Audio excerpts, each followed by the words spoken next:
Individuals' action. We are living, I mentioned at the outset, the age of regular risk. We are living in a time when an individual's action, whether it's an employee on the factory floor, whether it's an executive in the C-suite, whether it's a protester sitting outside of your offices, has more power than at any point ever.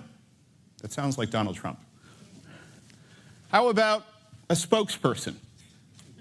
I don't have to know what Jared was up to and the illegal behavior that he was conducting to know that having one person as the face of my company is a major vulnerability. If I'm advising the good folks behind Flo, I might suggest that I have a plan when she drives off the road and runs over some wildlife. How about your executives? Your executives who you know perhaps have a tendency to say things a little bit too honestly, perhaps a little bit too colorfully. I don't have to know that Travis is going to be in an Uber Black captured on film to have identified ahead of time this is a vulnerability. Doesn't even have to be something they said. Could be something they were allegedly saying. And oh, by the way, you're never off the clock. And then we get to the area of external risks, which seem to be multiplying by the day. The political, social, economic, security upheaval around the world. Movements that are penetrating organizations, ideologies. How about the penetration of cyber risks and security? And then the challenges. GDPR or GDPR is the next topic. Privacy, consumer expectations changing. And then we confront traditional crisis management, probably familiar to many of you. Batten down the hatches, let's weather the storm. The problem with that approach is that the speed, the scale, the sophistication of today's risks far outpaces that. On top of it, disruptive change is taking place amidst those crises. If your clients are not able to get out and engage, they are missing opportunities. They are not going to survive that crisis for long. And then we get to you. What are some of those risks that you're worried about?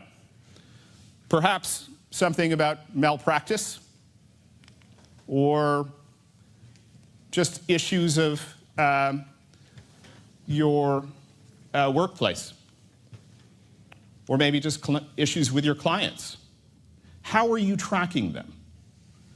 Many people say, oh, yeah, but I've got social listening, I've got media monitoring. By the time your firm, your client is mentioned on social media, it's too late. What's your early warning system? This is about applying that national security mindset for dealing with the challenges. It could range for something as simple as trying to develop indicators that monitor workplace issues, to something much more sophisticated. So this is my oversimplified version of the timeline of crises.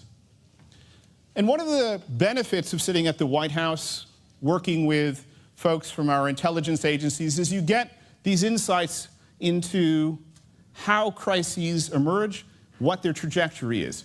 And this is my unclassified version of what that looks like. There's an initial stage where problems are starting to percolate. This is the point at which many times you're advising your clients, wait and see.